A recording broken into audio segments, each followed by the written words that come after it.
Welcome back viewers. Zaid साहब, हमने discuss किया है इनकम को, सेविंग्स को, बैतुल माल को, ज़कात को, टैक्सेस को। इससे I got reminded of a हदीस जो कि एक शख्स था, प्रॉफिट के पास गया था और उसने उनको बताया था कि मेरे 4 दिनार की अगर सैलरी है तो उसको मैं किस तरह स्पेंड करूं। तो उसको रिकमेंड किया गया था कि 1 दिनार आप अपने वालिदैन पे खर्च करें, 1 दिनार आप अपने ऊपर अपनी फैमिली पे खर्च करें, 1 आप ज़कात में दें और 1 की आप सेविंग्स करें।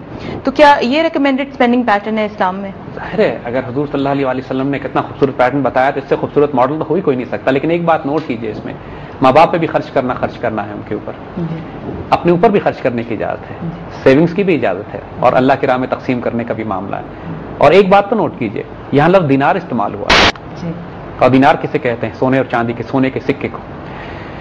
हम जो पहला मॉडल देखिए, अब जो बात हम करने जा रहे हैं ये इतना इनकलाबी रिस्पांस होगा इंशाअल्लाह कुफ्र के इस निज़ाम को कि 200 साल से जो मुसलमानों का और इस पूरी दुनिया में इंसानों का रोल बैक होता है इस ज़ायनिस्ट इकोनॉमिक सिस्टम के मुकाबले में, ये उसका सबसे ताकतवर और पहला रिस्पांस होगा उस सिस्टम को रोल बैक करने के लिए। जो वो चाहते हैं कि पूरी दुनिया से रियल वेल्थ लेकर रद्दी कागज के नोट उनको दे दिए जाएं और जिस तरह उसकी मर्जी से डिवैल्यू करते हैं, इसमें इस निज़ाम में सबसे पहले जो तबका माशरे का तबाह और बर्बाद हो जाता है वो गरीब और मसाकीन है, यतीम है, बेवा है, मसाकीन है, माजूर है, अपाहज लोग हैं जो बिल्कुल डिपेंड करते हैं इस बात के ऊपर कि माशरा इनको सपोर्ट करे या रियासत उनकी कफालत करे। मुसलमानों का एक बहुत गैर मामूली कॉन्सेप्ट जो ज़कात का है, आजकल हमें उस निज़ाम की बरकत महसूस नहीं होती, इस बात के बावजूद कि पाकिस्तान में 60 अरब रुपए की ज़कात या सदकात साल में निकाले जाते हैं। पाकिस्तानी बहुत बड़ी तादाद में सदकात करते हैं, खैरात करते हैं, ज़कात देते हैं। आखिर अब्दुल सत्तार ईदी का नेटवर्क माशाल्लाह ज़कात सदकात खैरात पे चल रहा है। इमरान खान का हॉस्पिटल है या और हॉस्पिटल हैं या डोनेशन हैं, इतने बड़े बड़े मामला, लोग करोड़ों की तादाद में ज़कात खैरात निकालते हैं, लेकिन हमें उसकी बरकत माशरे में इस तरह फैलती भी नजर नहीं आ रही। आपको हम कुछ बातें गैर मामूली ये बताएंगे। एक, उस्मानी दौरे हुकूमत में, खिलाफत उस्मानिया के दौरे हुकूमत में, ये आखिरी दौर था जब खिलाफत भी कायम थी और पेपर करेंसीज भी आना शुरू हो गई थी। यानी जब खिलाफत उस्मानिया 1921 में खत्म हुई है तो खिलाफत उस्मानिया ने भी सोने और चांदी के सिक्कों के साथ साथ पेपर करेंसीज भी जारी करना शुरू कर दी थी। उस जमाने में खिलाफत उस्मानिया के स्कॉलर्स से फतवा लिया गया कि क्या ज़कात पेपर करेंसी में दी जा सकती है, और एक गैर मामूली फतवा खिलाफत उस्मानिया के दौर का, जो कि खिलाफत उस्मानिया के खत्म होने तक वो फतवा वैलिड रहा है, वो ये था कि ज़कात हमेशा रियल वेल्थ में दी जाएगी, असल दौलत में दी जाएगी, असल दौलत की रसीदों में नहीं दी जा सकती। यानी ज़कात रियल वेल्थ में होगी, not in the receipts of real wealth. देखिए, ज़कात का जो कॉन्सेप्ट दीन में रखा गया है वो सोने और चांदी के सिक्कों पर ज़कात है, सोने और चांदी की दौलत पर ज़कात है। पेपर करेंसी जिसके पीछे कोई सोना ना हो और ये जाली रसीदें हों, ये ज़कात इनमें नहीं दी जा सकती। ये खिलाफत उस्मानिया का फतवा था और उस्मानी खिलाफत में आखिरी वक्त तक ज़कात सोने और चांदी के सिक्कों में या रियल वेल्थ में कलेक्ट की जाती थी। आज हम पहला सोल्यूशन जो कौम को, जो सुनने वाले मुसलमानों को देना चाहते हैं कि अपनी ज़कात रियल वेल्थ में निकालें। इसका मफहूम हम समझाते हैं कि हम ये क्या बात कर रहे हैं। देखिए,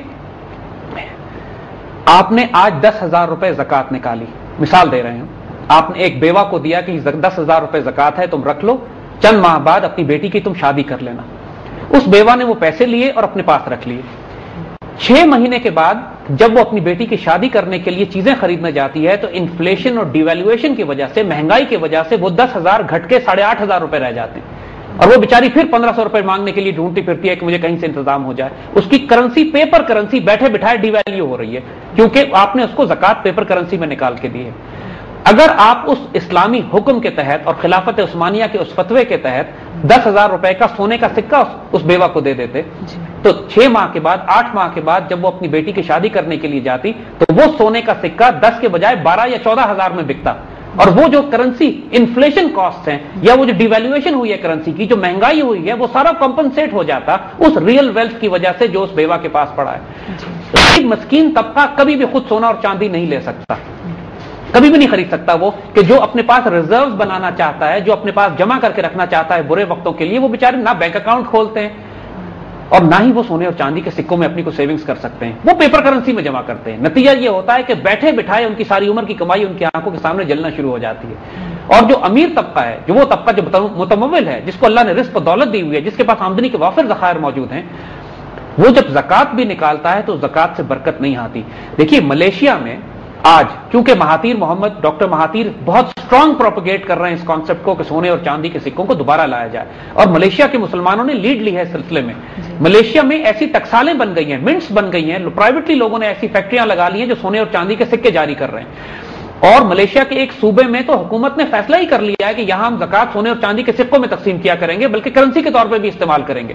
یہ کانسیپٹ اب مسلمانوں میں رائج ہو رہا ہے، گلوبل میڈیا اس کو پروموٹ نہیں کر رہا، اس بات کو چھپایا جا رہا ہے۔ تو اس کی پریکٹیکل ایگزامپل ہمارے پاس موجود ہے کہ ایسا ہو رہا ہے؟ ہماری تاریخ میں ہزاروں سال سے بھی موجود ہے اور آج کے دور میں بھی شروع ہو چکا ہے۔ اور مسلمانوں کے لیے اب واجب ہے اور لازم ہے کہ اگر 1 لاکھ روپے کسی مسلمان پر زکوٰۃ بنتی ہے تو 1 لاکھ روپے کا اگر آپ سونے کے سکے خرید لیں اور سونے کے سکے زکوٰۃ میں دے دیں تو آپ کو کوئی فرق نہیں پڑے گا۔ دیکھیے آج بھی اگر کسی شخص کو آپ چیک سے پیمنٹ کرتے ہیں تو وہ کیا کرتا ہے؟ وہ چیک لے کے جاتا ہے، ڈپازٹ سلپ بھرتا ہے، بینک پہ جمع کراتا ہے، 2 دن انتظار کرتا ہے، چیک ٹرانسفر ہوتا ہے، پھر چیک لکھتا ہے، پیسے نکالتا ہے، ایک پروسیس کرتا ہے نا۔ اگر آپ اس کو ایک سونے کا سکہ دے دیں اور وہ کسی جولر کے پاس لے جا کے مارکیٹ پرائس پہ اس کو سیل کر کے لکوڈ کیش لکوڈ کاغذ کے نوٹ لے لے، اس کاغذ کے نوٹ کو اس وقت کیش کرائے جب اس نے اس سے کوئی ریئل ویلتھ خریدنی ہے، یعنی گندم خرید لے، کپڑا خرید لے، آٹا خرید لے، جو مرضی گھر کی ضروریاتیں خرید لے، سیونگز ریئل ویلتھ میں ہوں، گولڈ اور سلور کے اندر، تو وہ انسان کبھی بھی نقصان نہیں اٹھائے گا۔ اور خاص طور پہ معاشرے کے غریب ترین طبقہ، خاص طور پہ معاشرے کا وہ طبقہ کہ جس کے پاس قطعاً کوئی وسائل نہیں ہے اس بات کے لیے کہ inflation, devaluation, depreciation of currency, مہنگائی، ان سب سے بچنے کے لیے کوئی انشورنس اس کے پاس نہیں۔ ایکچولی اس بات میں بہت زیادہ لاجک ہے کیونکہ پچھلے کئی مہینوں سے ہم دیکھ رہے ہیں کہ گولڈ کی ویلیو ملٹیپلائی کر رہی ہے، اور جن لوگوں نے انویسٹ کیا ہے گولڈ میں یا سیو کیا ہے گولڈ میں، انہوں نے ایکچولی دے سا دی بینیفٹ آف اٹ۔ اب بات یہی ہوتی ہے کہ امیر طبقہ تو گزارا کر لیتا ہے، اس کے پاس تو اور بھی آمدنی کے وسائل ہوتے ہیں۔ جو غریب ترین طبقہ ہے معاشرے کا، جس کو زکوٰۃ ملنی ہے، جو زکوٰۃ کا حقدار ہے، وہ اس لیے تباہ و برباد ہو جاتا ہے زکوٰۃ لینے کے باوجود بھی کہ معاشرے میں کوئی سیف گارڈز نہیں ہے، کوئی اکنامک سیفٹی چیکس ایسے نہیں لگے ہوئے کہ اس کی انفلیشن یا ڈیپریسیشن آف کرنسی کو یا مہنگائی کو کمپنسیٹ کر سکے۔ یہ اتنا بڑا انقلابی قدم ہوگا جو قرآن و سنت کی حکمت کے مطابق بھی ہے، اس میں کوئی قانون نہیں توڑا جاتا، ہر مسلمان ذاتی سطح پہ انفرادی طور پر یہ زکوٰۃ جاری کر سکتا ہے۔ آخر جو مسلمان لاکھوں کروڑوں، انہوں نے عرض کیا کہ اگر مسلمان سونے اور چاندی کے سکوں میں زکوٰۃ نکالنا شروع کر دیں تو 60 ارب روپے کے سکے ہر سال پاکستانی مارکیٹ میں آنا شروع ہو جائیں گے۔ اور دیکھیے آج آپ بڑی دکانوں میں جاتے ہیں تو پاکستانی کرنسی کے ساتھ وہ ڈالر کو بھی ایکسپٹ کرتے ہیں۔ اگر سکے چلنا شروع ہو جائیں گے تو وقت دور نہیں ہے کہ دکاندار پھر سونے اور چاندی کے سکے بھی ایکسپٹ کرنا شروع کر دیں گے۔ یہاں پہ ہم ایک بریک لیں گے زید صاحب، اس کو ہم کنٹینیو رکھیں گے بریک کے بعد۔